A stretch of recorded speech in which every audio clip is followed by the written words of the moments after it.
Welcome to the Lagos studios. My name is Faith Agbetuya.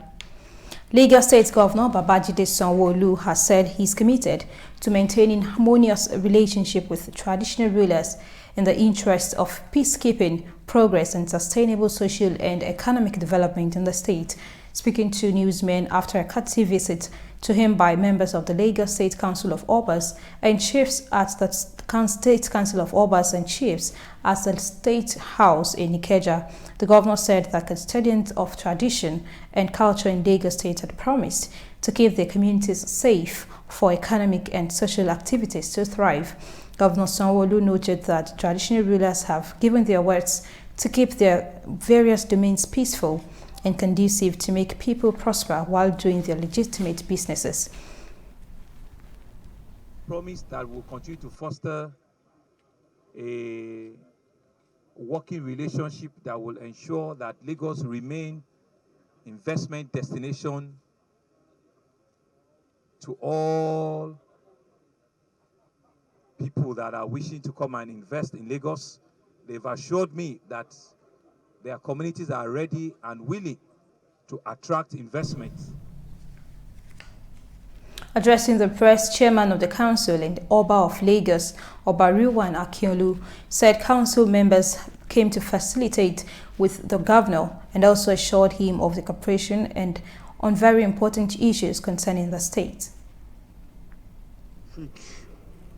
After our monthly meeting, that we should come and see him, congratulate him, and discuss some vital security issues concerning the operation and security, and to put our men on the alert that they have to gather intelligence and cooperate with both the Lagos State government and federal government. At the head of state, the governor and the deputy, they cannot do it alone. Akiolu assured that the traditional institutions in the state has resolved to give the administration its total support and also used the occasion to restate his call on the federal government to return all properties belonging to Lagos State. The Senate ad hoc committee on pipeline explosion in Konkom, Rivers State and Ijegun, Lagos State has today said it was working tirelessly to put an end to such incidents in the country. Senator Ibrahim Gobir, chairman of the committee, spoke with newsmen shortly after he and other members met with the Lagos State Governor Babajide Sanwo-Olu at the Lagos State House, Alausa, earlier today. Senator Gobir said they are on an assessment visit and fact-finding to Lagos State on the pipeline fire explosion that occurred on July 4th in Ijegun area of the state. The stoppage to this by looking critically the root cause of this and then make a report to the Senate and then give some copies of the report to His Excellency the Executive Governor so that they can look at it and then see the advices we have given so that we can be able to sort out this problem and prevent it from occurring again. In his remarks, Gobir Sanwo-Olu said the leadership of the Senate have done well for the swift response to the pipeline fire, which he said was a national issue. On the national television, how the discussions went and how several senators felt the pain that we were feeling in Lagos. I want to, on behalf of my colleague and the people of Lagos State, thank all of its senators for showing passion, for showing compassion, for showing the human side of them. The Lagos State Waste Management Authority, LOMA, has shut down business activities at Shongotedo Market in the Etiosa local government area of Lagos State. No thanks to indiscriminate dumping of refuse and poor hygiene practices by traders, a development which has resulted in serious environmental problem in the area. Loma, in a statement, noted that government's efforts at restoring environmental sanity in the area were frustrated by unhygienic activities of the traders who had consistently violated environmental laws and refused to patronize assigned PSPs in the area. It urged residents to shun indiscriminate waste disposal. Rather, they should patronize assigned PSP operators in their area. It will be recalled that in February 2019, Loma warned that it would shut down Ladipo ultra-modern market in Mushin due to poor hygienic practices and poor waste management practice, a plan that was later shelved after the traders complied with laid-down rules. And former President Goodluck Ebele Jonathan has explained reasons why his administration could not implement reports of the 2014 National Conference before leaving office. Speaking in Lagos at the presentation of a memoir by the former chairman of the Presidential Committee on the conference, Senator Femi Okunromu, Jonathan said there was no way he could have implemented the report because of the shortness of time and amendment to the 1999 Constitution required for such exercise. Jonathan also spoke on the need for Nigeria to reform its electoral process to attain the constitution of an electoral body that is truly independent. The report. Meant to be a book presentation, but looking at the caliber of guests and the man for whom they have all gathered, it is clear what pattern tone of discussions will take. Setting the tone is former President Goodluck Jonathan, who is the chairman of the occasion. He is here to speak about the man who chaired a presidential committee that he put together for the 2014 National Conference. Out of our consideration, there is every likelihood that a diligent implementation of the key recommendations of the conference will lead the nation out of the woods. Dr. Jonathan, who left office in 2015, will go further to answer those criticizing him for the inability of his government to implement the report of the conference before bowing out of office. And if you must implement that report, you need to amend some sections of our constitution. You need to change some of our laws. You need to come up with new laws. We are also mindful because the attempt to rush it would give a different interpretation. We will begin to think that we did that for political reasons. No, we set up that conference because we meant well for this country. Since he's been out of office, Jonathan has taken up the role of an African and global statesman whose duty have included election monitoring across the continent.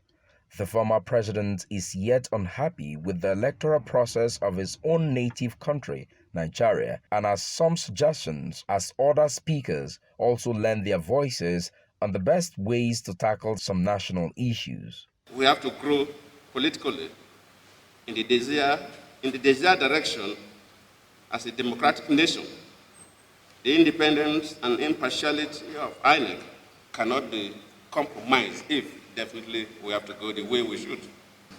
You can never get anything in this country, no matter what program you are doing, until you establish a federal system now. The way forward to make the continuing unity of Nigeria a patriotic goal is to restructure the polity and revert very quickly to the federal constitution under which Nigeria became independent. Proceedings here ends with a prescription that an urgent revisit of the recommendations of the 2014 conference are desirable for Nigeria's continued corporate existence, especially at this time when ethnic suspicions seems to be growing among the different groups that make up the entity Nigeria. Thompson Andrew, IATV News, Lagos. In Kwara State, the government is encouraging youths to take up vocational and entrepreneurial studies to become employers of labor. This is just as experts also say Nigeria can move to the next level if vocational works can be effectively matched with entrepreneurial skills. The International Vocational, Technical and Entrepreneurship College, IVTech, Ajose-Ipo, was established by the Kwara State government in 2017 to serve as a training ground for youths and who desire skilled manpower education.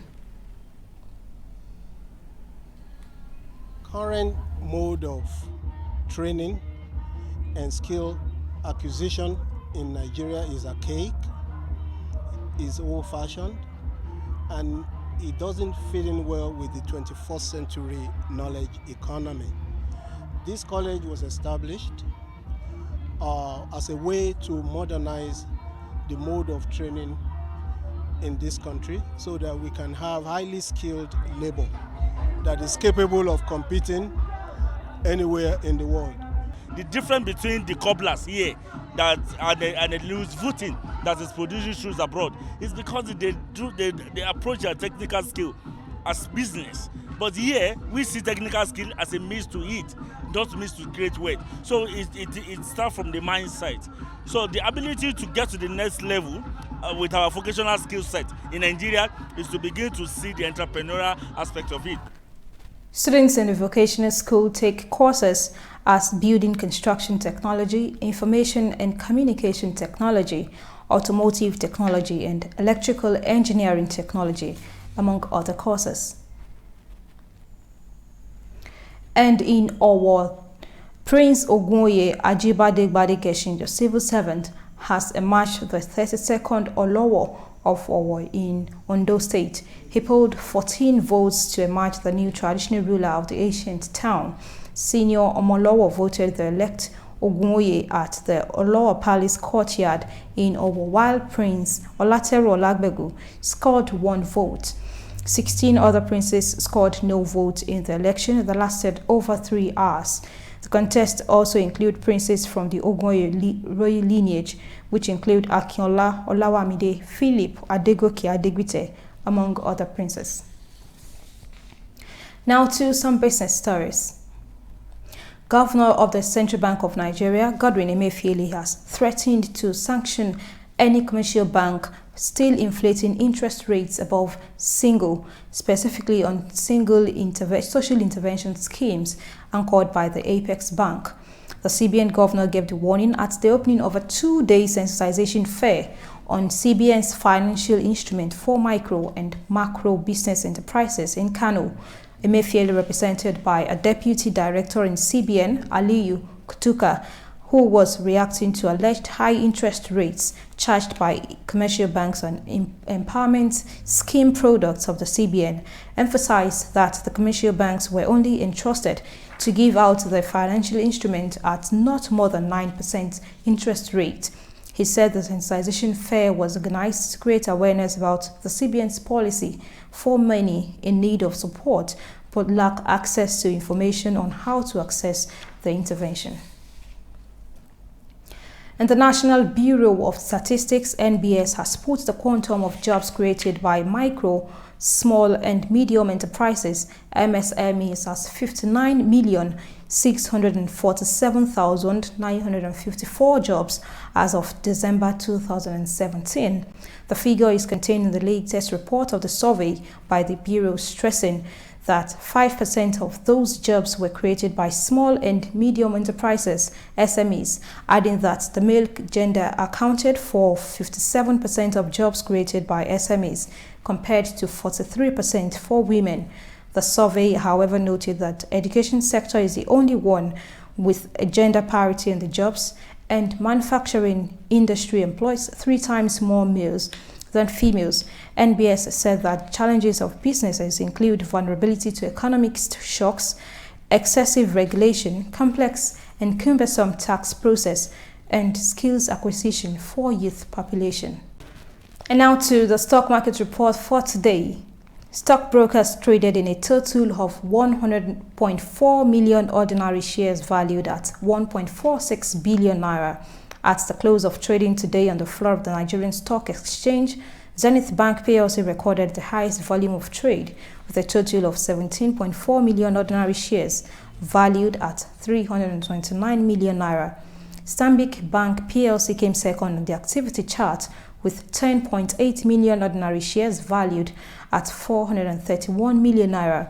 CCNN led the pack of gainers with a 6 kobo gain to close trading at 14 naira 50 kobo. UACN came second on the guidance chart with a 2 kobo gain to close at 6 naira. And on the other hand, Nestle topped the losers chart with a drop of 55 naira in its share value to close trading at 1,225 naira. All share index closed today's trading at 28.566 points, all in a total of 2,707 transactions, while market capitalization ended today's trading at 13.9 trillion naira. Well, that's our contribution from the Lagos studios. My name is Faith Agbetuya. Now handing you back to Ibadan.